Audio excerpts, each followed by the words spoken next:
আমার জন্যই টলিউডে game shoot এই লাইনটা এক্সিস্ট করতো। আমি প্রায় 350-এর উপরে মডেল এখান থেকে হায়ার করেছিলাম। তাদের মধ্যে অনেকে আজকে এস্টাবলিশ, সিরিয়ালে করে, অ্যাক্টিং করে। এবং তখনকার সেলিব্রিটি বা আজকের সেলিব্রিটি তুমি যদি দেখো, শুভশ্রী বলো, জিদ্দা বলো, আমি নাম করে যেতে পারি একটা একটা করে, মানে মৈনাক, প্রিয়াঙ্কা, অর্জুন, প্রত্যেককে নিয়ে আমরা 3D ক্যারেক্টারে কনভার্ট করে গেম বানিয়েছি।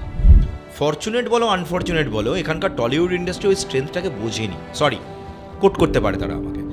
হয়তো জিদ্দার ইন্ডাস্ট্রি কিছুটা বুঝেছে, মানে জিদ্দার হাউস, যার জন্য বস 2 আমরা রিলিজ করেছিলাম 2017 ঈদের আগে 29 দিনে। সেই গেমটা আজকে আপডেট হতে তো অন্য জায়গায় গেছে। গেমটা আমাদের প্রপার্টি, ক্যারেক্টারও আমাদের প্রপার্টি, মুভিটা ওদের প্রপার্টি। এভাবে আমরা ডিল সাইন করতাম। একটা গেম তৈরি করতে গেলে অডিয়েন্সের জন্য বলে রাখা ভালো, তখনকার টাইমের কস্টিং যদি আমি বলি, অ্যাপ্রক্সিমেট 30 থেকে 35 লাখ টাকা লাগে। 10 টাকা দিয়ে আপনার গেম খেলতে পারেন, 10 টাকা দিয়ে গেম তৈরি হয় না। অডিয়েন্সের জন্য বলে রাখি, গেমের মার্কেট মুভি এবং মিউজিক ইন্ডাস্ট্রি যোগ করলে যতটা হয় তার 3 গুণ বড় world wide. 100% huge market. Apple একদিকে গ্রো করছে, গুগল একদিকে গ্রো করছে। এই গ্রোথের টাইমে ক্যানাই গ্রো, মাইক্রোসফট একদিকে গ্রো করছে, নোকিয়া গ্রো করছে, ইয়াহু তখন ভালো লেভেলে চলছে, ঠিক আছে। ধীরে ধীরে নোকিয়াকে অ্যাপ্রোচ করা, নোকিয়া অ্যাকসেপ্টেড আস। নোকিয়া বললো চলো ঠিক আছে, you make games on Java. আমরা জাভা বেসড গেম নোকিয়ার প্ল্যাটফর্মে দেওয়া শুরু করেছি। নোকিয়া তখন নোকিয়া দাপিয়ে বেড়াচ্ছে, মানে ডমিনেট করছে, রাইট। তো যখন তোমার কাছে নোকিয়া আর ইন্টেল চলে এসছে, অটোমেটিক্যালি বাদবাকি কোম্পানিরাও অ্যাপ্রোচ করতে শুরু করেছে, আমরাও অ্যাকসেপ্ট করতে শুরু করেছি বাই ডিফল্ট। কোম্পানি বড় হওয়া শুরু করেছে। আমি বুঝে গেলাম ভারতবর্ষে আমার মার্কেট নয়, দেশের বাইরে মার্কেট।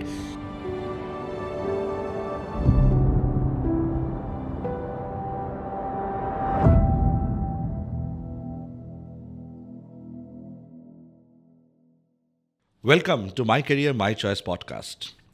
আজকে আমাদের সঙ্গে যিনি আছেন, ওনার পরিচয় দেওয়াটা আমার জন্য একটু কঠিন, কারণ উনি মাল্টি ট্যালেন্টেড এবং গেমিং ইন্ডাস্ট্রির ওয়ান অফ দি পায়োনিয়ার, যিনি গেমিং ইন্ডাস্ট্রিকে কন্ট্রিবিউট করেছেন 360 ডিগ্রি।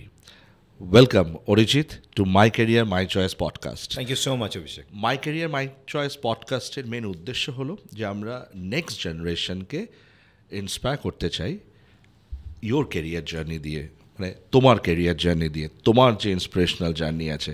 তো আমি তোমার বায়ো রিড করছিলাম, তো তুমি তো প্রথম থেকেই এন্টারপ্রেনার। তুমি কোনোদিন চাকরি করোনি? একটা ছোট করতাম, বাট একটা ছোট করতে। এবং এই যে গেমিং ইন্ডাস্ট্রিতে তুমি আসলে, এটা কিভাবে হলো, এর ঘটনাটা যদি তুমি একটু আমাদের অডিয়েন্সের সঙ্গে শেয়ার করো। বেশ। প্রথম যখন শুরু হয়, যেহেতু বাঙালি, বাংলাতেই বলছি, অনেক বেশি সুবিধা হবে অনেকের কানেক্ট করতে মেবি। প্রথম আমার লাইফ শুরু হয় actually comics designing, drawing and writing দিয়ে। আমি নিজে স্টোরি বানাতাম, সেই রেসপেক্টিভ তার ক্যারেক্টার বানাতাম, তার রেসপেক্টিভ কমিক্সে সেটাকে কনভার্ট করতাম। এটা শুরু হয় আমি যখন ক্লাস 5 বা 6-এ পড়ি, আমার অতটা মনে নেই কোন ক্লাস ছিল এক্স্যাক্টলি। ডায়েরির পাতা অনুযায়ী সালটা দেখে বুঝতে পারলাম বোধহয় 5 বা 6। তখন যেটা করতাম, বল পয়েন্ট পেন্ট দিয়ে আমি ছবি আঁকতাম, একটা টক বাবল দিতাম, তার রেসপেক্টিভ সেখানে ডায়লগ লিখতাম এবং ইনস্ট্যান্ট ওটা করতাম। ইনস্ট্যান্টই গল্প ভাবছি, গল্প লিখছি এবং সেভাবেই ড্রয়িং চলছে পরপর। এটা নিয়ে প্রচুর স্কুলে হাসাহাসি হতো, কিন্তু আস্তে আস্তে ব্যাপারটা অনেকে সিরিয়াসলি নিতে শুরু করলো আমার বন্ধুবান্ধবরা, যারা বলতো তুই দাঁড়িয়ে আমাদের গল্প বল। আমি দাঁড়িয়ে দাঁড়িয়ে ওদেরকে গল্প বলা শুরু করতাম। এবার যত দিন গেল, যত দিন এগোলো, আমি অল অ্যালং সায়েন্সের স্টুডেন্ট ছিলাম। 10th পর ন্যাচারালি সায়েন্স নিলাম, নেওয়ার পর 11-12 সায়েন্স নিয়ে পড়ছি। তখন আমি দেখতে পাচ্ছি যে আমি কোন দিকে যাব, কী হতে চাই। কমিক্স আঁকছি, লিখছি, দ্যাট ইজ ফাইন, বাট সেই সময় স্কুলে আমাদের কম্পিউটার শেখানো হতো, আর আমি ওটা ভীষণ অপছন্দ করতাম। কারণ তখন ছিল বেসিক ল্যাঙ্গুয়েজ, কালো রঙের স্ক্রিনের মধ্যে একটা টার্টল ঘুরছে, তাকে ঘুরিয়ে ঘুরিয়ে কতগুলো ইনস্ট্রাকশন দিতে হচ্ছে। তখন কমিক্স মানে আমরা আর কে লক্ষ্মণ, দি কমন ম্যানকেই চিনি, রাইট, যিনি কমিক আঁকতেন এবং খুব অসাধারণ স্টোরি রাইট লিখতেন, যেরকম দ্য কমন ম্যান আমরা জানি। এবং তুমি, আমি তোমার বায়ো পড়ছিলাম, সেখানে তুমি ক্লাসের মধ্যেও, তোমার ক্লাস চলছে আর তুমি বেঞ্চে বসে কমিক আঁকছো। তো এই যে একটা passion about this drawing, comic আঁকা, এটা কি একদম যেটা মানে হঠাৎ মানে কিভাবে এটা আসলো তোমার কাছে, মানে ছোটবেলা থেকে ছবি আঁকতাম। তো আমি ছবি আঁকা যখন আমাকে শিখতে দেওয়া হয়েছিল, আমি 1-1.5 বছর ক্লাস করে আমি আর ছবি আঁকা শিখিনি। তার কারণ আমার মনে হয়েছিল বড্ড ট্র্যাডিশনাল ওয়েতে শেখানো হচ্ছে এবং ঠিক শিল্পী সত্তাটা আসছে না। জানি না হয়তো ছোট বয়সে ডেপোমি ছিল কিনা ব্যাপারটা, বাট আমি টিচারকে এক্সিট করলাম, করে নিয়ে আমি আলটিমেটলি নিজের সুপারহিরো তৈরি করতে চেয়েছিলাম। এবার সুপারহিরো বললেই তো হয় না, আমাদের কাছে অ্যাক্সেসটা কম ছিল। আমরা ছোটবেলায় পেতাম ইন্দ্রজাল কমিক্স, তো প্রথম সুপারহিরো পেতাম ম্যান্ড্রেক, বেতাল, ফ্ল্যাশ গর্ডন, সেগুলোকে দেখে ইন্সপায়ার্ড হয়ে হিরো তৈরি করা। এবং আমার কতগুলো একটু শুনতে অবাক লাগতে পারে, আমি তখন থেকেই সংস্কৃত পড়তে শিখেছিলাম। আমার মায়ের একটা ব্যাকগ্রাউন্ড আছে, শি ইজ সংস্কৃত এমএ, বাড়িতে বই থাকতো, আমি ঘেঁটে নিয়ে পড়তাম। তো তখন থেকেই ডিজায়ার ছিল যে আমরা যেগুলো দেখি রামায়ণ বা Mahabharat, this people are super heroes, right, but আমরা সেগুলোকে কোনোদিন ট্রান্সলেট করিনি, সুপার হিরো কনভার্ট করিনি। ওয়েস্টার্ন কান্ট্রি হয়তো আগে করে ফেলেছে, আমাদের সুপার হিরো তো তাদের অনেক আগে থাকতে। তো এবার নর্ডিক গড হয়তো আমি থর ভাবতে পারি, আমাদের এখানে আমরা ওকে গড করে রেখে দিয়েছি, কোনোদিন সুপার হিরো বানাইনি। তো এই জায়গায় আমি কোনোদিন টাচ করিনি, এটা বুঝেছিলাম ছোটবেলায়, ওখানে টাচ করবো না। বাট নিজের মতন ক্যারেক্টার আমি বানাতে শুরু করেছিলাম। যেটা ক্লাসরুমের ঘটনা বলা হলো, দ্যাট ইজ আ ফ্যাক্ট। আমাকে ইনফ্যাক্ট ক্লাসরুম থেকে বাইরেও বার করে দেওয়া হয়েছিল, নীল ডাউন করে, ক্লাসের মধ্যে কমিক্স আঁকছিস কেন? স্বাভাবিক হিস্ট্রির ক্লাস থাকতো, আমার বোরিং লাগতো এবং ওই টিচার আমাকে বার করে দিতেন। আমি ইচ্ছা করে ওই টিচারের সামনে আঁকাটা দেখিয়ে আঁকতাম, যাতে আমি বাইরে বেরোই এবং আমি আকাশ দেখে আমি চিন্তা করতে পারি নেক্সট স্টোরিটা কী হবে। তো নীল ডাউন অবস্থায় আমি দিব্যি, আমার হাতে সময় থাকতো আধা ঘন্টা থেকে 40 মিনিট, চিন্তা করতাম, আমি চাইতে এটা আমাকে বার করে দিই। এবার 10-এর পরে যেটা হয়ে দাঁড়ালো কনসেপ্টটা, সেটা হচ্ছে আমি এটাকে কী করে ট্রান্সলেট করবো মানিতে। তো তখন তোমার যদি মনে থাকে, যে টিভিগুলো আসতো, ব্ল্যাক অ্যান্ড হোয়াইট রঙিন টিভিগুলো আসতো, DD1 DD2 ছিল, আর কোনো অপশন নেই। তো DD2-তে সেই টাইমটায় বেশ কিছু ডিসি কমিক্সের অ্যানিমেশন দেখানো হতো। এবার তোমাকে মানে অডিয়েন্সের জন্য এটা বলে দেওয়া ভালো, কার্টুন এক জিনিস আর সুপারহিরো ক্যারেক্টারের কনসেপ্ট সম্পূর্ণ অন্য, তার অনেকগুলো স্টাইল হয়, ঠিক আছে? তো আমি যেটা অ্যাডাপ্ট করেছিলাম কার্টুন নয়, আমি পিওর সুপার হিউম্যান ক্যারেক্টারাইজেশনটাকে অ্যাডাপ্ট করা শুরু করেছিলাম। এবং এটা আঁকতে আঁকতে আমি তখন চিন্তা করছিলাম, এটাকে যদি আমায় অ্যাকচুয়ালি ভারতীয় স্টোরি বলতে হয়, what is the way, right? তো তখন তোমার এটাও মনে আছে নিশ্চয়ই, প্রচুর সাইবার ক্যাফে ছিল তখন, পপ আপ হচ্ছিল সবে ইন্টারনেট এক্সপ্লোরের যুগ বলছি। সাইবার ক্যাফে ছিল, কম্পিউটার ছিল না। আমি তোমায় বলছি 97-96 সেই টাইমটা স্টার্টিং ফেজ। তো সেই টাইমটায় ইন্টারনেট এক্সপ্লোরার দিয়ে আমরা ইন্টারনেট ঘাঁটতে আমি এক জায়গায় দেখলাম ইউএসএতে আটারি বলে একটা company, okay, who are making games. তো আমি তখন গেমটাকে এক্সপ্লোর করা শুরু করলাম, ব্যাপারটা কী। তো দেখলাম বেশ কিছু সাইবার ক্যাফেতে তখন গেম খেলার জন্য 10 টাকা দিয়ে বাচ্চা কাচ্চারা খেলতে যাচ্ছে, মানে অফকোর্স আমিও তখন বাচ্চা। তো আমি 1-2 দিন গেম খেলে আমি বুঝলাম আচ্ছা ব্যাপারটা কী হয়, এর পেছনে তার মানে অনেক ডেপথের জিনিসপত্র আছে, ব্যাপারটা শুধু আঁকা নয়, ব্যাপারটা লজিক্যাল আছে, এর পেছনে অনেক ডেপথ স্টোরি, ঠিক আছে? স্টোরিটাকে তোমায় যদি ট্রান্সলেট করতে হয়, তুমি যখন কানেক্ট করছো কোনো হার্ডওয়্যারের সাথে, ইউনিট কোডিং। তো এবার ঘাঁটতে আমি দেখলাম তখন একজন লোক বলছেন C++ দিয়ে এক্সপ্লোর করা যেতে পারে, জাভা দিয়ে এক্সপ্লোর করা যেতে পারে, পাইথন দিয়ে এক্সপ্লোর করা যেতে পারে। একটু ভালো করে ভেবে দেখো, আমি সালটা বলছি 1998, যেখানে আমি লেখাগুলো পড়ছি, আমার জাস্ট 12 দিলাম, আমার কাছে তখন চয়েস এসে দাঁড়ালো, স্টোরিটাকে ছোটো করছি, চয়েস এসে দাঁড়ালো যে আমি হয় ইঞ্জিনিয়ারিংয়ের দিকে যাব, আদারওয়াইজ আমি নিজে এন্টারপ্রেনার হব, রাইট? তো এটা নিয়ে ইউটিউবে একটা ভিডিও পাওয়া যায়, আমার নাম নিয়ে ঘাঁটলে দেখতে পাওয়া যায়, অরিজিৎ ভট্টাচার্য যদি কেউ লেখে গুগলে, ইউটিউবে ভিডিওটা পাওয়া যাবে, রিয়েল অ্যানিমেশনে কনভার্ট করা, যে আমার লাইফ থেকে, রাইট? তো আমার বাবার সাথে একটা খুব বড় সংঘর্ষ শুরু হয়েছিল, যে আমি বলছি আমি নিজে ব্যবসা শুরু করব এবং আমি গেম ডেভেলপমেন্টের ব্যবসা শুরু করব, আর বাবা অফকোর্স যেহেতু কর্পোরেটের লোক, তিনি আমাকে বলছেন ঠিক আছে আমার কোনো আপত্তি নেই, তুমি করতেই পারো, বাট তুমি এরকম ইঞ্জিনিয়ারিং ছেড়ে দেবে কেন, মানে পড়াশোনা ছেড়ে দেবে কেন? তো আমার কাছে চয়েস এসে দাঁড়িয়েছিল, হয় আমি ইউজুয়াল ট্র্যাডিশনাল 4 বছরের কোনো একটা ডিগ্রি করি, আদারওয়াইজ ওটা ছেড়ে দিয়ে 3 বছর একটা ডিগ্রি করি, 1 বছর সেভ করি এবং এমন একটা লাইন চুজ করি যেটায় কিছুটা ব্যবসা বুঝতে পারবো। তো আমার কেরিয়ারটা ওখান থেকে অনেকটা টুইস্ট করে যায়। তুমি কি আমি তখন নিলাম ইকোনমিক্স, স্ট্যাটিস্টিক্স, ম্যাথমেটিক্স। ওকে, আমি নিলাম ইকোনমিক্স অনার্স, ক্যালকাটা ইউনিভার্সিটি। এই কারণে ইকোনমিক্স নেওয়া, so that I can understand the commerce part. Pure কমার্সে আমি যেতে চাইলাম না, ইকোস্ট্যাট ম্যাথ, কারণ ম্যাথ আমার প্রচণ্ড ক্লোজ ছিল। আর আমি জানতাম, এই কারণে ম্যাথ নিয়েছিলাম, আমি স্ট্যাট নিয়েছিলাম, বিকজ গেম ডেভেলপমেন্ট করতে গেলে ম্যাথমেটিক্স, ফিজিক্স অ্যান্ড স্ট্যাটিস্টিক্স আমার লাগবেই, তুমি যেভাবেই করো না কেন, যেদিকেই যাও না কেন, ঠিক আছে। তো তখন শুরু হয়ে দাঁড়ালো 10 টাকা দিয়ে আমি ক্যাফেতে গিয়ে কোডিং ওখানটায় বসে বসে ম্যানুয়ালি প্র্যাকটিস করছি, এবং তার সাথে আমি কলেজে পড়ছি, আর তার সাথে ইনকাম করার ধান্দায় এদিক ওদিক ঘুরে বেড়াচ্ছি। তুমি তাহলে ওই টাইমে, যতটা আমার মনে আছে, ওই টাইমে তো অলরেডি কিছু কম্পিউটারে ক্র্যাশ কোর্স চলে এসেছিলো, A লেভেল, B লেভেল, এই যে প্রোগ্রামসগুলো চলে এসেছিলো, যেখান থেকে কোডিংয়ের হার্ড কোর কোডিংটা অনেকে শিখেছে। মানে সবাই তো আর ইঞ্জিনিয়ার ওই ট্র্যাকটাতে যেত না, এবং তারপরে তারা MCA করে একটা সফটওয়্যার ডেভেলপার নিজেকে এস্টাবলিশও করেছে, ঠিক আছে।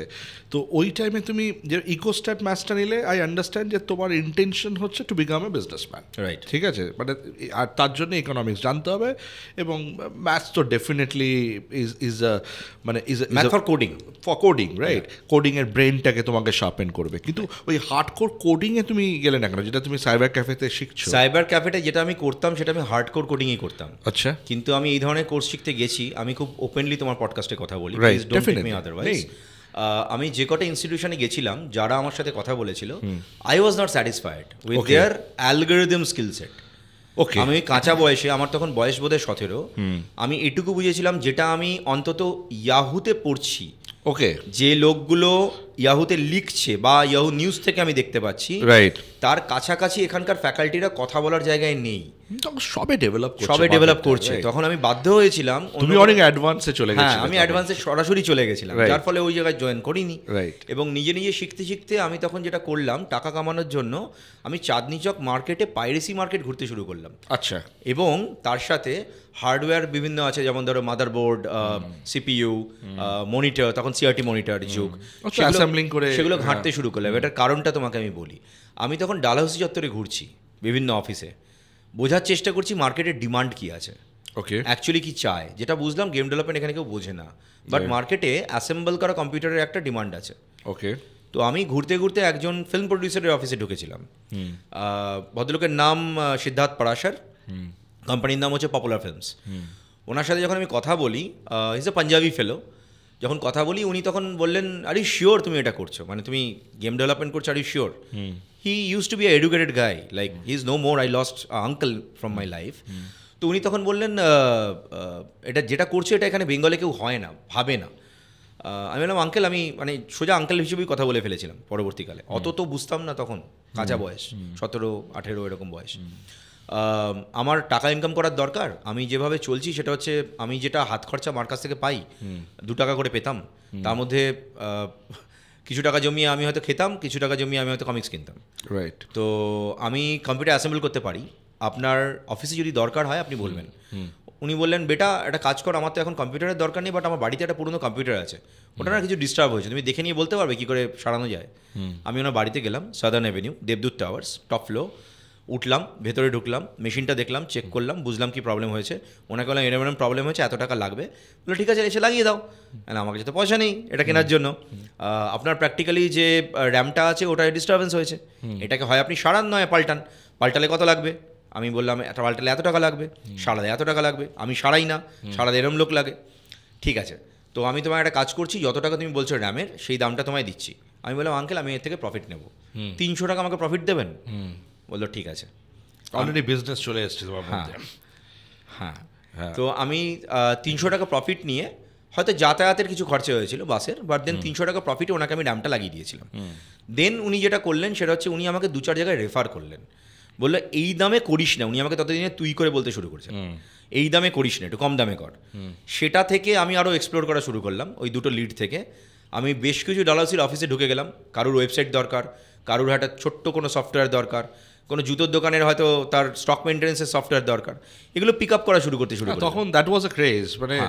আর টু বি ভেরি ফ্র্যাঙ্ক, আমরা অডিয়েন্সকে এখনও জানিয়ে দিচ্ছি, আগেও আমি অনেক পডকাস্টে বলেছি, আমাদের যে আইটি কোম্পানিজগুলো যেটা ইন্ডিয়াতে আছে এমএনসি কোম্পানি, তারা কিন্তু ম্যাক্সিমাম ফোকাস করে ওভারসিজে। তাদের ম্যাক্সিমাম রেভিনিউ এখনও আজকেও 2024-এ তাদের কিন্তু ওভারসিজ থেকেই আসে। আর ও যে সালের কথা বলছে তখন তো কেউ ঘুরেও তাকাতো না, মানে ইন্ডিয়ান কাস্টমারে, তাই না? আমরা একটু পিছিয়ে আছি, আমরা অনেক পিছিয়ে আছি, মানে সফটওয়্যার ডেভেলপমেন্ট হয়নি এবং ডিউটিলাইজেশন হয়নি, এই জিনিসগুলো নিয়ে আমরা অনেক। তো তখন ওটাই এক্সিস্ট করতো। তো আমি দেখছি প্রায় 6-7 মাস কেটে গেল, আমি টাকা ইনকাম করা শুরু করেছি, গেম ডেভেলপমেন্ট কিন্তু আমি করতে শুরু করছি না। রাইট। তো তার জন্য আমার তাহলে টিম তৈরি করা দরকার। আমি ছাত্র খোঁজা তখন শুরু করলাম, কাকে আমি শেখাবো। আচ্ছা। পাড়ার 1-2 ছেলে চলে এলো আমার কাছে, তুমি নাকি কম্পিউটার সারাও, তুমি যদি শেখাও। আমি শেখানো শুরু করলাম সি। প্রথম মাইনে পেলাম 150 টাকা per month, 150 rupees, which is like just like nothing. আমার অ্যাসেম্বল করে কিন্তু তার থেকে বেশি ইনকাম করছি। বাই দ্য বাই, বলে রাখা ভালো অডিয়েন্সের জন্য, একটা মেশিন থেকে 3000 টাকা প্রফিট করতাম বলে করতাম, এবং ইনভয়েস জেনারেট ছিল। বাই দ্য বাই, তখনই আমি ট্রেড লাইসেন্স নিয়েছিলাম, নিয়ে প্রপার ব্যবসা শুরু করা হয়ে গেছে অলরেডি তখন। এবার তো কম্পিউটারের প্রচুর দামও ছিল তখন, প্রচুর দাম ছিল। তো 3000 টাকা প্রফিট যেটা বলছি, মানে একটা মেশিন হয়তো 50 থেকে 65 হাজার টাকা অ্যাসেম্বল করে হয়তো এসে দাঁড়াতো কস্ট। তো তাকে আমাকে ফ্লোট করে নিয়ে ওই 3000 টাকা মানে 68 to 69। আর আমি একটা মজা বুঝে গেছিলাম তখনই, যে না 70 বলবো লোকটা না করবে। আমি যখনই 68-500 এরকম একটা কিছু বলবো, বিজনেস মানে ডিএনএটা তুই বুঝে গেছিলি যে তোমার মধ্যে আছে, ওটা অ্যাক্টিভেটেড হয়ে গেছে। তো ছাত্র শেখাতে শেখাতে একটা স্টুডেন্ট থেকে 20 থেকে 50, ধীরে ধীরে 1 বছরের মধ্যে প্রায় 150 স্টুডেন্ট হয়ে দাঁড়ালো। আমার বাড়ির একতলাটা ভর্তি হয়ে যেত স্টুডেন্টে। আস্তে আস্তে আমার তখন একটা কম্পিউটার থেকে গোটা 5-6 কম্পিউটার তৈরি হয়ে দাঁড়ালো, এবং ওই স্টুডেন্টদের থেকে কয়েকজনকে নিলাম এমপ্লয়ি হিসেবে। আর বাইরে থেকে বেশ কয়েকটা ছেলে মেয়েকে প্রপারলি জাস্ট নিলাম শিখিয়ে তাদেরকে এমপ্লয়ি বানাবো বলে। রাইট। কারণ আমার কাছে যে ছাত্ররা আসতো তারা কিন্তু স্কুল স্টুডেন্ট ছিল না, তারা আসতো, একটা মজার কথা, আমি ইঞ্জিনিয়ারিং ছেড়ে দিয়েছিলাম, আমার কাছে আসতো বেসিক্যালি ইঞ্জিনিয়ারিংয়ের ছাত্ররা তাদের সিলেবাস পড়ার জন্য। ওকে। আমার যখন গ্র্যাজুয়েশন শেষ হয়, থ্রোটা আরও ফাস্ট করি, ততদিনে আমরা বেশ কিছু গেম রিলিজ করেছি মার্কেটে, যেটা ইফ ইউ রিমেম্বার আমি তোমাকে বললাম পাইরেসি মার্কেটে ঘুরতাম। রাইট। তো আমার প্রথম গেম বিক্রি, এটা অডিয়েন্সের অবাক লাগতে পারে, সেটা হচ্ছে পাইরেসি মার্কেটে। কিভাবে? আমি নিজের গেম নিজেই পাইরেসি করেছিলাম। ওকে। তখন তো মার্কেটে আলটিমেটলি পাবলিশার ছিল না, গেম পাবলিশারের কনসেপ্ট অন্তত ইন্ডিয়ায় ছিল না, ইন্ডিয়া ছিল না, কলকাতায় ছিল না। কলকাতা ছেড়ে দাও, ইন্ডিয়া ছিল না সেই সময়, মানে let's accept that fact. 98 publishing concept India exist করে না। দুটো কোম্পানি এক্সিস্ট করতো তখন, 97-এর তৈরি, একজন ব্যাঙ্গালুরুতে, একজন বম্বেতে। আমার থেকে 1 বছর আগে শুরু করেছিল। তারা গেমিং অ্যাজ সার্ভিস করতো, মানে নিজেরা গেম বানাতো না, কারোর জন্য গেম বানাতো, ইউএসের জন্য গেম বানাতো, রাইট? আউটসোর্স কাজ করতো। এবং একজন তার মধ্যে গেম বানানো শুরু করেছিল, Bombay based company, which is a good connect of mind I should say. But সেটা পরে হয়, আমি তাদেরকে চিনতাম না তখন। এবার যখন আমি পাইরেসি মার্কেটে গেলাম আমার গেমটা নিয়ে বললাম, দেখো এই রেসিং গেমটা আমি নতুন পেয়েছি, এই গেমটা মার্কেটে এক্সিস্ট করে না, তোমার কাছেও নেই। আর যে লোকটার সাথে আমি কথা বলছি ও মোটামুটি কলকাতার one of the top notch piracy guy আর কি। শুনলে খারাপ মনে হতে পারে, লোকটা খেলে টেলে বললো হ্যাঁ সত্যি তো নেই এটা। আরও 2-4 ডাকলো, নেই এক্সিস্টই করে না, তো আমি বানিয়েছি, আমি তো জানি এটা করে না, কিন্তু যদি আমি ওকে বলতাম আমি বানিয়েছি তাহলে ও নিত না। রাইট। তো আমি বললাম আমি পেয়েছি। এবার ওরা তো পাইরেসি এক্সপার্ট। তো আমি ওকে কথা বলার পর ও বললো হ্যাঁ এটা নেই, তুমি পেলে কোত্থেকে আমি জানি না, কি করতে চাও, বেচতে চাও? আমি বললাম ভাই আমি তোমায় বেচবো না, আমি রেভিনিউ শেয়ারিংয়ে যাবো। আচ্ছা, let's be honest with each other. তুমি যা সেল করবে 50% তোমার, 50% আমার। প্যাকেজিংয়ের দায়িত্ব তোমার, বানানোর দায়িত্ব আমার, কোনো ডিস্টারবেন্স হলে তার টেক কেয়ার করার দায়িত্ব আমার। তখন সিডি চলতো। আচ্ছা। সেই টাইমে কিন্তু মানে এই অত পেন ড্রাইভ বা কিছু আসেনি, ফ্লপি ডিস্ক অ্যান্ড সিডি। আর ধীরে ধীরে ডিভিডির যুগ আসবে, ঠিক আছে? তো আমি সিডিতে ওটা ওকে বানিয়ে দিলাম। লোকটা আমার এখনও পর্যন্ত ধারণা আমার সাথে কোনো চিটিংবাজি করেনি, 50% রেভিনিউ শেয়ার করতো। And I saw a massive growth. Piracy market কত বড় তখন বুঝতে শিখলাম। ও সেল করা শুরু করলো, 1 থেকে 1.5 মাসের মধ্যে আমার কাছে লাখ লাখ টাকা ঢুকছে, আমি 50% পাচ্ছি। যদি ও চিটিং করে আমাকে 30%ও দেয় তাহলে মার্কেটটা কত বড়। এবং ও যেটা মজা করতো সেটা হচ্ছে, ও তখন আমাকে বলতো তোমার গেম আমি এবার পাইরেসি করবো। বুঝে গেছিলো যে আমি বানাচ্ছি, কারণ গেমের শেষের দিকে ক্রেডিটে আমার কোম্পানির লোগো থাকতো।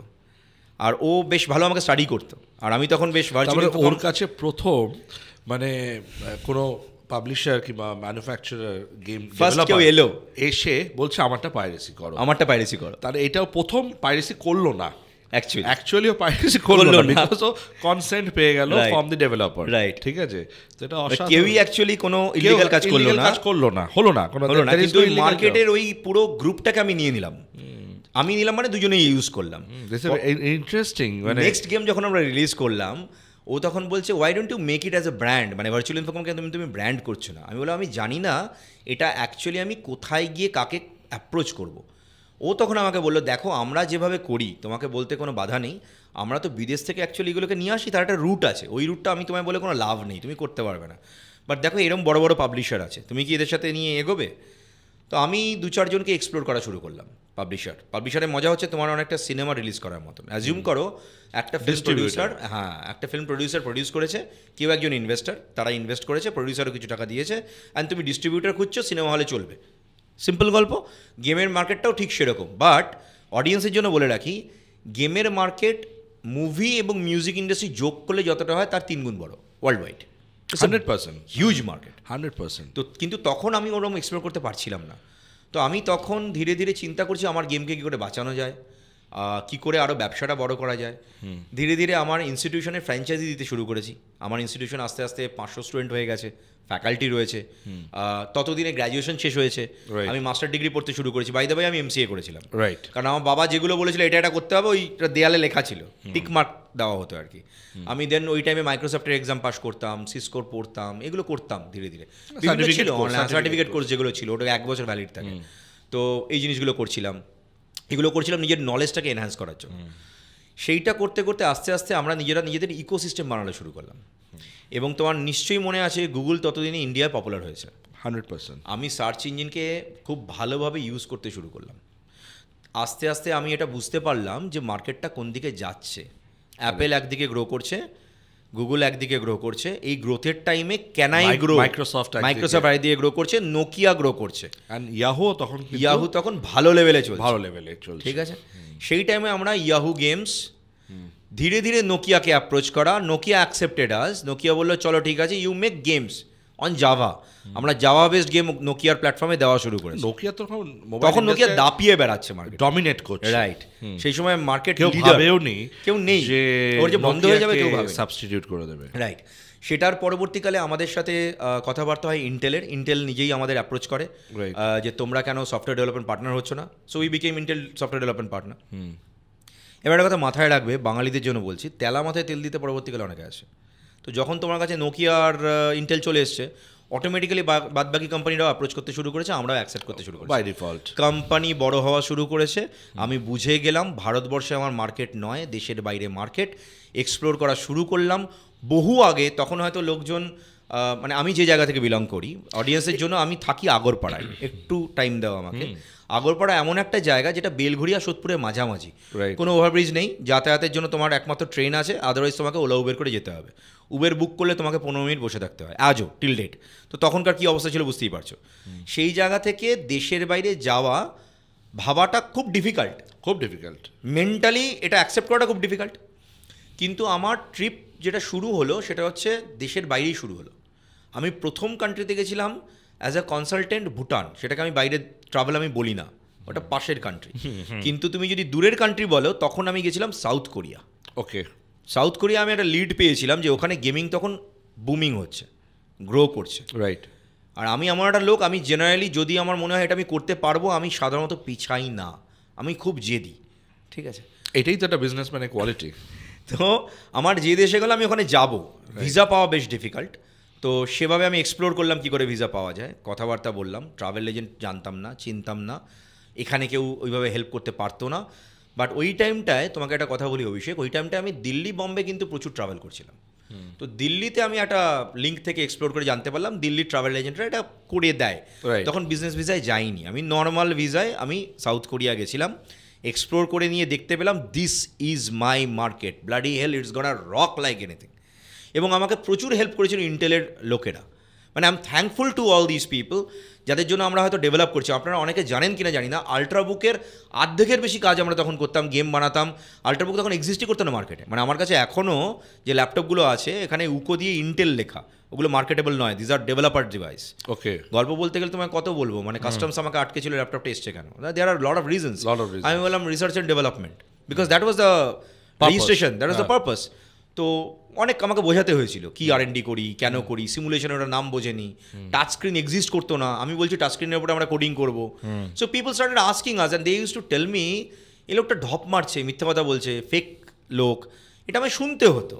তাতে আমার কোনো আপত্তি ছিল না, because I knew this is not my. Because তুমি তো কনভেনশনাল ওয়েতে এগোচ্ছ না, তুমি তো আনকনভেনশনাল ওয়েকে তৈরি করছো। মানে কনভেনশনাল ওয়ে হচ্ছে এরকম মাইন্ড যদি কারোর থাকে, সে বিটেক করবে, ইঞ্জিনিয়ার হবে, চাকরি করবে, লাইফ। তুমি একটা গেমিং ইন্ডাস্ট্রি যেটাকে তুমি এস্টাবলিশ করার চেষ্টা করছো আগরপাড়া বসে আগরপাড়ায় বসে, মানে এটা একটা hats off to you. Thank you. এবং আপনারা একটু জেনে রাখবেন, এই বছর 15th of August, যেটা আমরা 78th ভারতের ইন্ডিপেন্ডেন্স ডে, আমাদের প্রাইম মিনিস্টার বলেছে যে গেমিং ইন্ডাস্ট্রিকে এগিয়ে নিয়ে যেতে হবে, এবং এর পেছনেও কিন্তু অরিজিতের একটা অবদান আছে। তো you have revolutionised this particular industry. তুমি অনেক অনেক কাজ করেছো, তুমি অনেকগুলো দেশ জুড়ে কাজ করছো।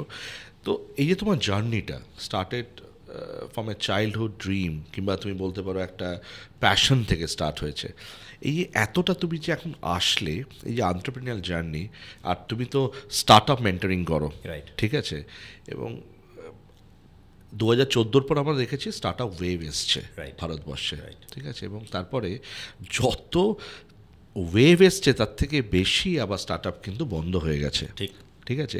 এর কারণ কি তুমি মনে হয়? তুমি তো মানে তোমারও প্রচুর সেটব্যাক এসছে, and every setback I think is a stage for you to bounce back. তুমি বাউন্স ব্যাক করেছো, তো তোমার কি মনে হয় যে এই আজকালকার দিনে স্টার্ট আপ ফেলিয়ার হয়ে যাচ্ছে, এটা রিজনটা কি? What is the reason? আমি তোমাকে এই কোয়েশ্চেনটার অ্যান্সার দেওয়ার আগে একটা ছোট্ট জায়গা টাচ করে নিয়ে তোমায় বলছি, মনে হয় স্টোরিটা হয়তো অধুরা থেকে যাবে তোমার অডিয়েন্সের জন্য। গেম তৈরি করতে করতে আমরা এক্সপ্লোর করা শুরু করলাম অগমেন্টেড রিয়েলিটি, ভার্চুয়াল রিয়েলিটি। ধীরে ধীরে চলে গেলাম সাইবার সিকিউরিটির দিকে। আমরা এনক্রিপশনে কাজ করতাম ডেডিকেটেডলি, আজও করি, এনক্রিপশনই করি। সাইবার সিকিউরিটি অনেক বড় লাইন, আমরা এনক্রিপশনটাই করি খুব ডেডিকেটেডলি। করতে করতে যেটা এসে দাঁড়ালো, আমি দেখলাম ওয়ার্ল্ডের যারা টপ নচ কোম্পানি আছে তাদের সাথে আমরা পাবলিশার, তারা আমরা ডেভেলপার কাজ করছি, চলছে। Why don't we make that in Calcutta? আমি আমার বেঙ্গলকে খুব ভালোবাসি টিল ডেট, ইভেন দো আমার এখানে হয়তো বিগ সেট আপ এখন নেই, আমি চলে গেছি দেশের বাইরে, but still I love my country. তো আমি তখন যেটা করলাম, রিয়েল অ্যাক্টর এবং অ্যাক্ট্রেসদের আমি কেন কনভার্ট করতে পারবো না 3D ডিজিটাল ক্যারেক্টারে? আমার জন্যই টলিউডে গেম শ্যুট এই লাইনটা এক্সিস্ট করতো। আমি প্রায় 350-এর ওপরে মডেল এখান থেকে হায়ার করেছিলাম, তাদের মধ্যে অনেকে আজকে এস্টাবলিশ, সিরিয়ালে করে, অ্যাক্টিং করে, এবং তখনকার সেলিব্রিটি বা আজকের সেলিব্রিটি তুমি যদি দেখো, শুভশ্রী বলো, জিদ্দা বলো, আমি নাম করে যেতে পারি একটা একটা করে, মানে মৈনাক, প্রিয়াঙ্কা, অর্জুন, প্রত্যেককে নিয়ে আমরা 3D ক্যারেক্টারে কনভার্ট করে গেম বানিয়েছি। ফরচুনেট বলো আনফর্চুনেট বলো, এখানকার টলিউড ইন্ডাস্ট্রি ওই স্ট্রেংথটাকে বোঝেনি, সরি কোট করতে পারে তারা আমাকে। হয়তো জিদ্দার ইন্ডাস্ট্রি কিছুটা বুঝেছে, মানে জিদ্দার হাউস, যার জন্য বস 2 আমরা রিলিজ করেছিলাম 2017 ঈদের আগে 29 দিনে। সেই গেমটা আজকে আপডেট হতে তো অন্য জায়গায় গেছে। গেমটা আমাদের প্রপার্টি, ক্যারেক্টারও আমাদের প্রপার্টি, মুভিটা ওদের প্রপার্টি, এভাবে আমরা ডিল সাইন করতাম। একটা গেম তৈরি করতে গেলে অডিয়েন্সের জন্য বলে রাখা ভালো, তখনকার টাইমের কস্টিং যদি আমি বলি, অ্যাপ্রক্সিমেট 30 থেকে 35 লাখ টাকা লাগে। 10 টাকা দিয়ে আপনার গেম খেলতে পারেন, 10 টাকা দিয়ে গেম তৈরি হয় না, কোনোদিন হতে পারে না, বাট এটা লোকেরা বোঝে না। সে তো সিনেমাও, মানে 100 CR মুভি দেখতে যাচ্ছে বলিউডে, হয়তো 500 টাকা 300 টাকা টিকিট কাটছে, ঠিক আছে। তো এবার ধরো কোনো একটা ওই স্কেলের গেম যেটা 3D গেম, সেটাতে আমাদের মানি পাম্পিং হয়েছিল অ্যাপ্রক্সিমেট, আমি ফুল ফিগারে বলছি 75 লাখ টাকা, এমপ্লয়ি কস্ট এবং অ্যাডমিন নিয়ে, ঠিক আছে। এবার সেই টাকাটা রিটার্ন করার ক্ষমতা এখানকার বাংলা সিনেমার নেই, তাদের হয়তো পুরো বাজেটটাই ওটা, আই ডোন্ট নো, মেবি। মানে যারা ছোটো সিনেমা তৈরি করছে, আমি জিতের হাউসের কথা বলছি না, যেমন ধরো নীলাঞ্জনা, সেটা যখন তৈরি হয়েছিল সেটা হয়তো একটা খুব কম বাজেটের তৈরি হয়েছিল, বাট আমার গেমের খরচা তার থেকে অনেক বেশি। যখন কোলাবোরেশন করছে সেই টাইমটায় বলছে আমরা, তুমি পার্টনার, তুমি আমাদের প্রমোট করো, বাট যখন সিনেমা রিলিজ হচ্ছে আমাদের নামটা রাখতো না। এই করতে করতে যে সেটব্যাক বললে, আমার কাছে একটা কোয়েশ্চেন এলো, shall I create my own parallel universe in modelling and media as well? So I floated glam world face. আমরা নিজেদের প্রোগ্রাম তৈরি করলাম, নিজেদের ম্যাগাজিন তৈরি করলাম, নিজেদের প্ল্যাটফর্ম তৈরি করলাম, মডেলদের পিক আপ করা তৈরি করলাম শুরু, এবং বিভিন্ন প্রোডাকশন হাউসের সাথে হ্যান্ডশেক করা শুরু করলাম, বম্বে বলো, হায়দ্রাবাদ বলো, দেশের বাইরে বলো, করে নিয়ে তাদেরকে আমরা কাজ দিতে শুরু করলাম। আমি এই প্রশ্নটা তোমাকে এই অ্যান্সারটা তোমাকে এই কারণে বললাম যে তুমি কোয়েশ্চেনটা আমায় করলে স্টার্ট আপ আজকে এত ফেলিওর কেন, তার উত্তর দেওয়ার জন্য এই ঘটনাটা আমি তোমায় বলছি। আমারও সেটব্যাক এসছে, ইটস এ বিগ সেটব্যাক। তুমি যদি 3টে গেম তৈরি করো মুভির, অ্যাভারেজ 75 লাখ টাকা তুমি যদি হিসাব করো কত টাকা হয় তুমি দেখতে পাচ্ছ, তাহলে তোমাকে তোমার টাকা তুলতে হচ্ছে। তো যে এন্টারপ্রেনার শুরু করে কাজটা, সে যদি স্টার্ট আপ নিজেকে ভাবে, start up is like less than 10 years, then তার একটা মাথায় জিনিস রাখা উচিত, স্টার্ট আপ মানে ইনভেস্টরদের থেকে টাকা তুলে ক্যাশ বার্ন নয়। স্টার্ট আপ মানে প্রফিট আর্ন করা, এমপ্লয়ি যারা আছে তাদের স্যালারি দেওয়া, এবং নিজে যা রিস্ক নিয়েছে সেই প্রফিটটাকে এনজয় করা, করে নতুন ভেঞ্চারও করতে পারে, নিজের ব্যবসা বড়ও করতে পারে, ইট ডাজন্ট ম্যাটার। কিন্তু আমি যদি ভেবে বসি প্রথম থেকেই আমি ইনভেস্টরদের কাছ থেকে টাকা পেয়ে গেলাম, এবার আমি হ্যাপি, এবার আমি খালি বার্ন করি কন্টিনিউয়াস, যাতে মার্কেট ক্যাপচার করছি, পিচ ডেকে ওটাই থাকে, মার্কেট ক্যাপচার করব বলে আমি এত টাকা চাইছি, সেই জায়গাটায় অনেকেই সামহাও থিওরিটিক্যাল ক্যালকুলেশনের ওপরে রাখে, তারা আর প্র্যাকটিক্যাল জায়গাটায় যায় না। আমি একা এটার এক্সাম্পল নেই অভিষেক, তুমিও একটা বড় এক্সাম্পল, যেখানে তুমি জানো যে আমার ওয়ার্কিং ক্যাপিটাল কত হবে, কত আমি ব্যাংকে রাখবো, কত আমি রোল করব, নতুন আমি যদি এগোই সেখানে আমি কতটা বাজেট রাখবো। আরেকটাও ফ্যাক্টর আছে অরিজিৎ, মানে আমরা তো বিজনেসকে, মানে আমি, ইফ ইউ আস্ক মি, আমি বিজনেসকে ইনফাইনাইট গেম হিসেবে কনসিডার করি। It's not a finite game, মানে ইটস এ জার্নি, এটা কোনো এন্ড হবে না, there is no end, right?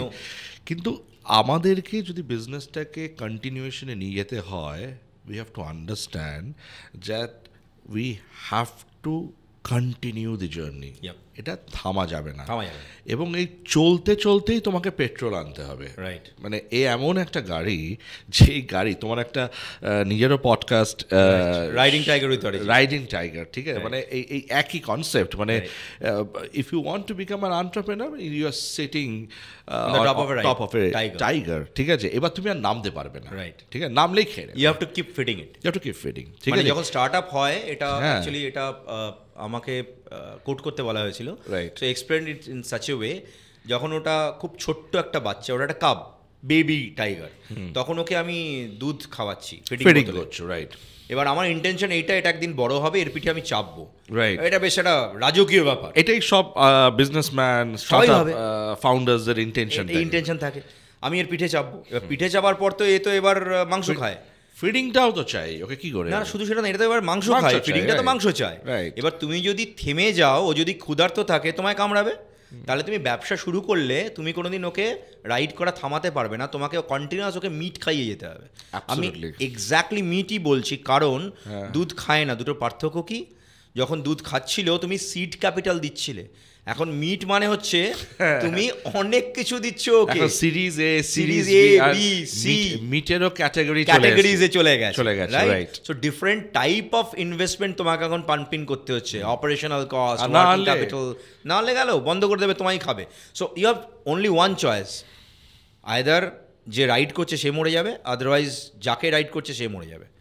এটা মেন কারণ আমি মনে করি স্টার্ট আপ যেগুলো ফেল করছে। আরেকটা বড় জায়গা যেটা বাস্তব, অনেক ক্ষেত্রে অনেক স্টার্ট আপের রাইট মার্কেট বোধহয় এটা নয়। আমরা যতই চেঁচাই না কেন ভারত বড় মার্কেট, আজও টিল ডেট ইনোভেটিভ প্রোডাক্ট যদি হয়, টেক প্রোডাক্ট, তার ক্লায়েন্ট কিন্তু দেশের বাইরে ভাই।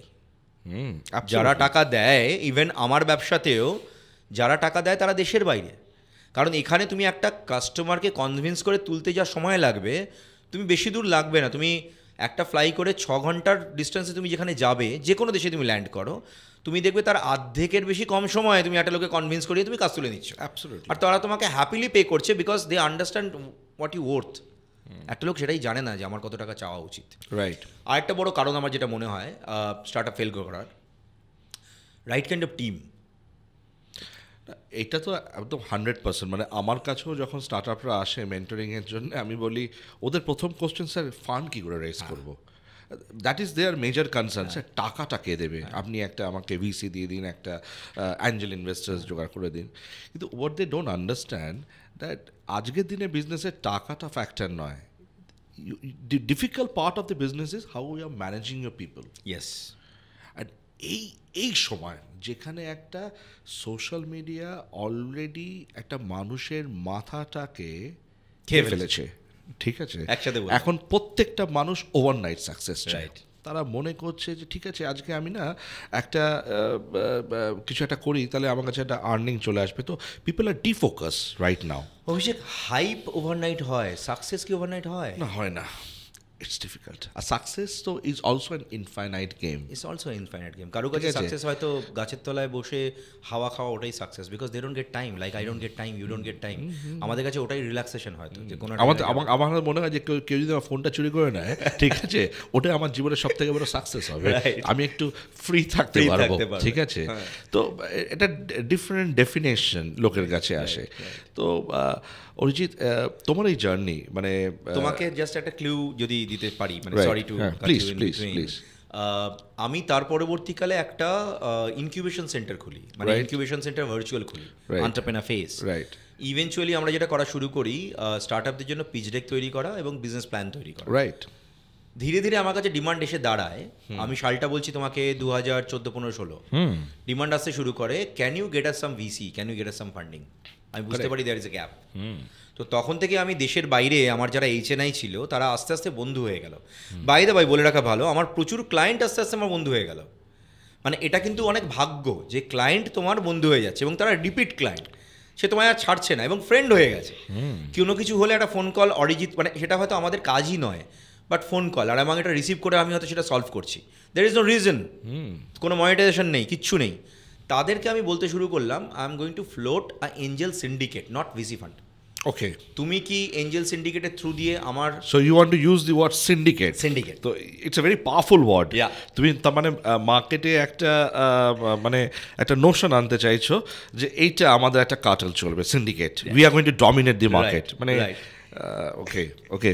সো সেই টাইমটায় 2016 নাগাদ আমরা তখন একটা সিন্ডিকেট ফ্লোট করলাম, করে সেটার থ্রু দিয়ে, আমার পয়সা নয়, আমারই এই চেনা জানা ক্লায়েন্ট, HNI, তাদের থ্রু দিয়ে ইনভেস্টমেন্ট করা শুরু করলাম উইদাউট গেটিং এনি রেকগনিশন। আমি এই কারণে করলাম না রেকগনিশনটা, বিকজ আমি যেটা বুঝতে শিখলাম, আমি যদি প্রথমে লাইমলাইটে আসি জিনিসটা, আমার মনে হবে আমি যে কটা ব্যবসা চালাচ্ছি এটাই আমায় তাহলে ফুল টাইম দিতে হবে, it's a full time job. So I wanted to test the water. 1 থেকে 1.5 বছর আমি ওয়াটার টেস্ট করলাম, দেখলাম যারা ইনভেস্ট করছে, যেখানে আমি ইনভেস্ট করাচ্ছি ছোট্ট ছোটো ইনভেস্টমেন্ট, আমি যদি ভাবি ইন্ডিয়ান কারেন্সিতে 10 থেকে 15 লাখ টাকার ইনভেস্টমেন্ট, নাথিং, কিছুই না হয় আজকের যুগের জন্য, কিন্তু 2016 সালে এটা ভালো টাকা, সেটা সিড ক্যাপিটাল হিসেবে অন্তত। প্রি ডিমনিটাইজেশন এটা অনেক ভালো টাকা, প্রি ডিমনিটাইজেশন, ইনফ্লেশন অতটা হয়নি। পোস্ট ডিমনিটাইজেশন এখন খুব একটা না, জাস্ট কিছুই না বলা যায়। কিন্তু সেই টাইমে যখন ওটা হতে শুরু করলো এবং 1-1.5 বছরে যে স্টার্টআপরা ছিল তারা প্রফিট আর্নের জায়গায় চলে গেল, আমি দেখলাম তার মানে আমি স্টার্টআপগুলোকে যদি সময় দিচ্ছি, আচ্ছা আমি যেটা করতাম, আমি এদেরকে শুধু ইনভেস্টমেন্ট করাতাম না, তার সাথে আমি এদেরকে হাত ধরে মার্কেটে কানেক্ট করাতাম।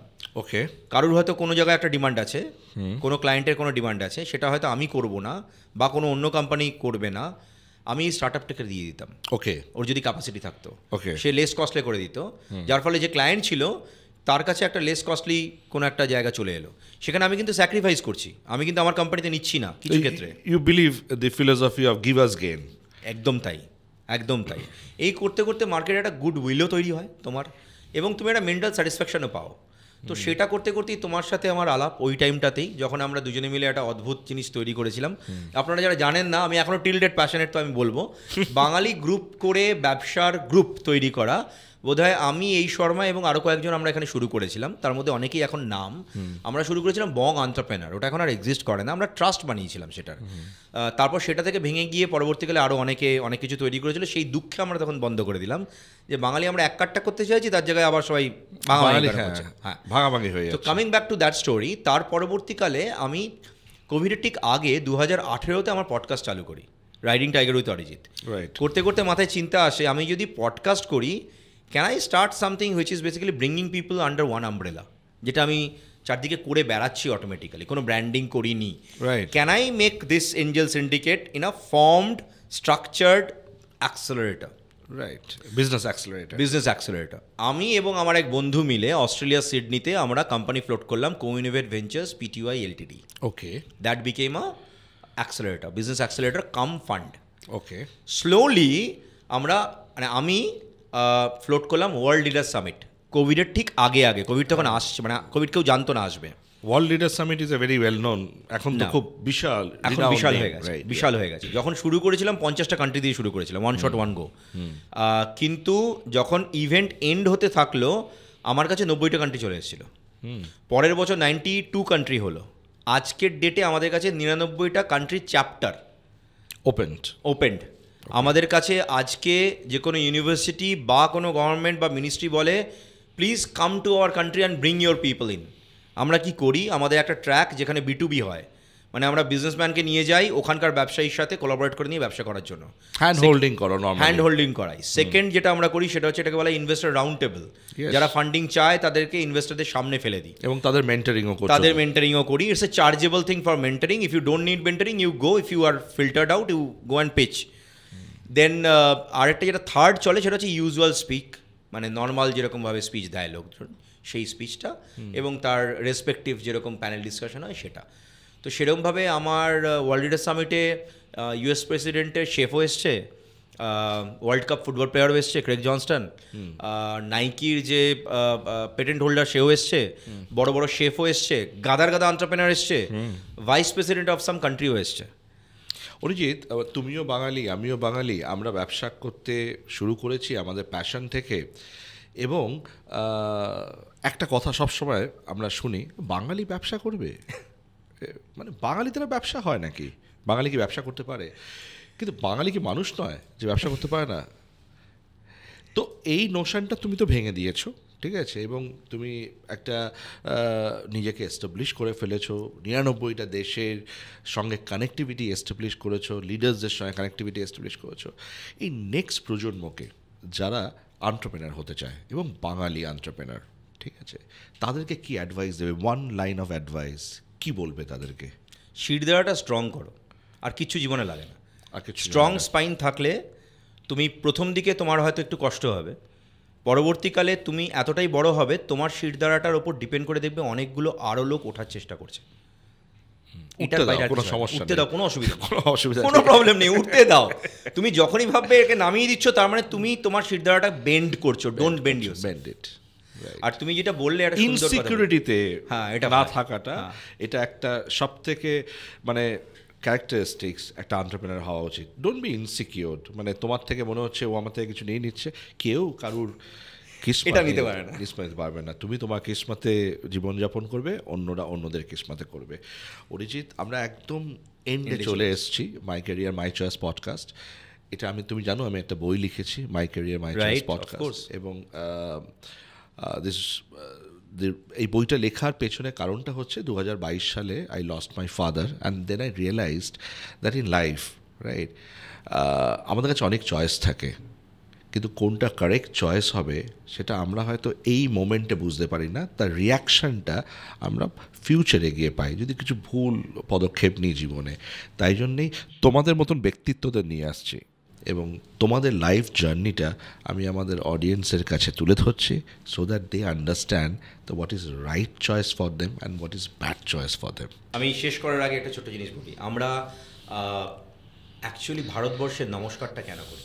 ফ্রম সংস্কৃত নমঃ তে নমঃ, your brain my brain comes together to do a greater goodness.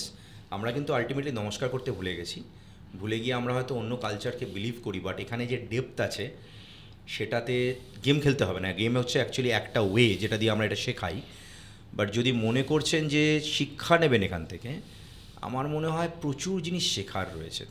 আচ্ছা, 100%। তোমার লাস্ট একটা লাইন বলি, বিকজ তুমি একটা লাইন আমাকে বলেছো বাঙালির দ্বারা ব্যবসা হয় না।